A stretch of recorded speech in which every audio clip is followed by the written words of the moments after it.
สบายดีเช้าวันอาทิตย์ที่1 ธันวาปี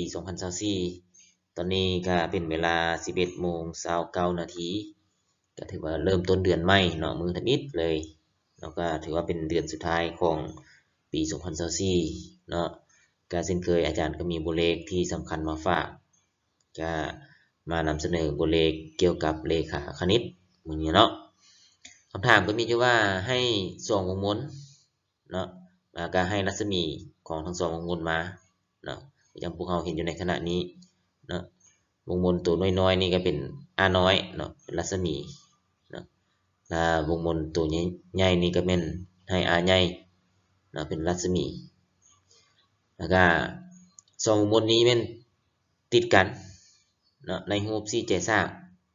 A B C D เนาะคือพวกเราเห็นอยู่เนาะแล้วก็ให้ข้าง AB มาเท่ากับ4 เซนติเมตรข้าง AC มาเท่ากับ3 เซนติเมตรจงซอกค่าของ R น้อยบวก R ใหญ่นี่เนาะก็หมายความว่า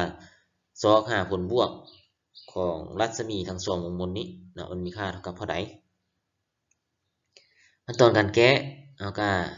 ไปเบิ่งพร้อมๆกันเริ่มต้นการแก้ด้วยการวางบรรดาเงื่อนไขต่างๆใส่รูปของเราเนาะ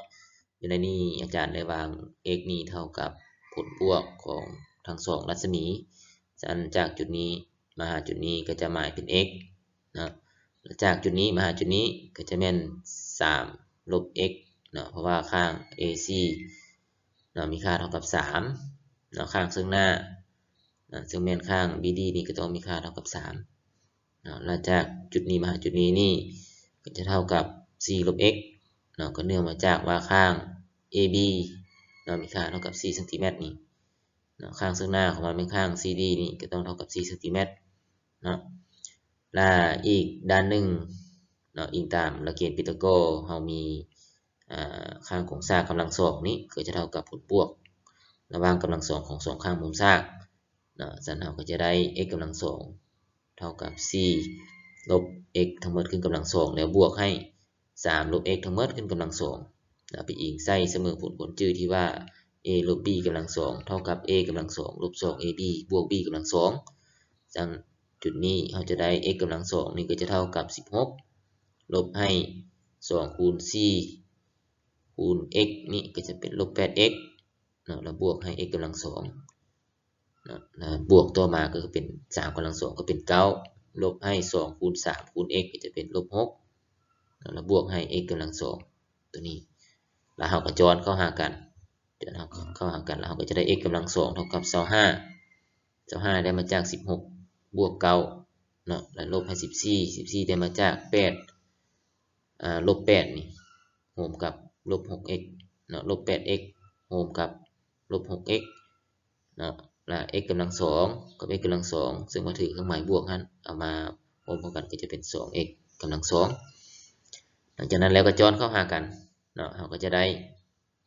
x กำลังสองลบให้ 14x บวก25เนาะตัวนี้นี่เขาอาจจะย้าย x กำลังสองนี่ค่ามาฝั่งนี้มันเป็นค่าลบเนาะถือว่า 2x กำลังสองถือค่าบวกลบให้ x กำลังสองถือค่าลบนั้นก็ยังเหลืออยู่ x กำลังสองเนาะแล้วฝั่งนี้เขาย้ายไปแล้วก็ต้องเท่ากับ0เนาะเท่ากับ0นี่เท่ากับ0ตัวนี้แล้วเราก็ไปซอกหาค่าของ x เนาะซึ่งว่ามันจะมี2เกณฑ์ผลเนาะ2เกณฑ์ผลเราอาจจะใช้วิธีการแยกส่วนคูณหรือว่าใช้ delta เข้าไปแก้ก็ได้แต่ว่าอาจารย์นี่จะใช้สูตรของ delta ตามสูตรของ delta แล้วมันจะเป็น b กำลังสองลบ 4ac เนาะค่าของ b ก็เป็นลบ14เนาะค่าของ a ก็จะเป็น1ค่าของ c ก็จะเป็น25เนาะ14กำลังสองก็เอา14คูณกัน2เทื่อออก196เนาะ196 4คูณให้25ก็จะออกอยู่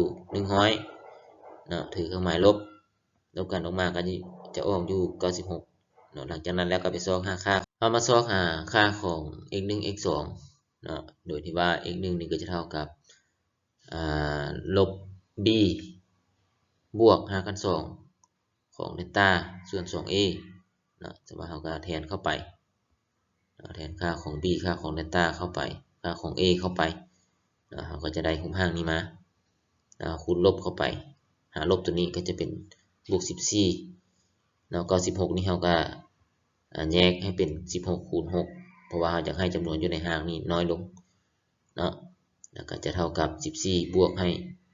4 4นี่ได้มาจาก16นี่เปลี่ยนเป็น4กำลัง2แล้วเอาออกนอกหางก็ได้4เนาะแล้วเราแยกเอา4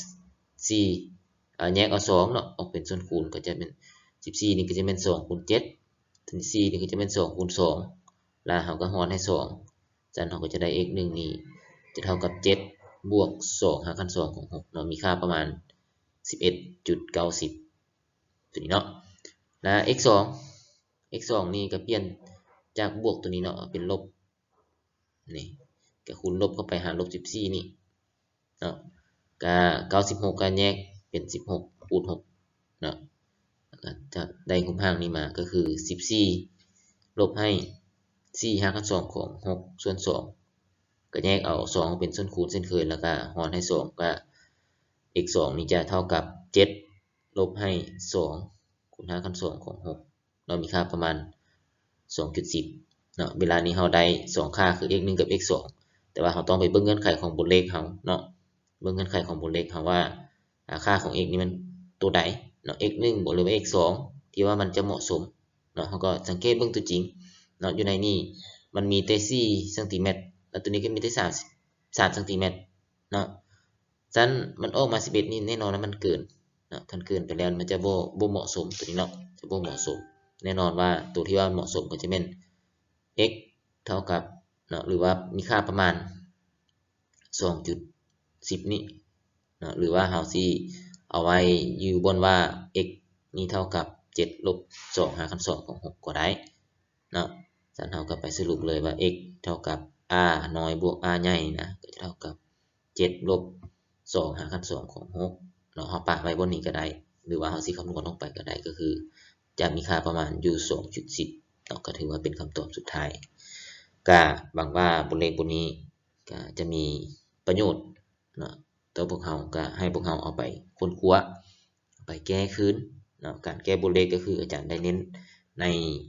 วิดีโอที่ผ่านมามันมีหลายวิธีแก้เนาะคันพวกเราบ่อยากแก้วิธีนี้พวกเราก็ลองไปใช้วิธีอื่น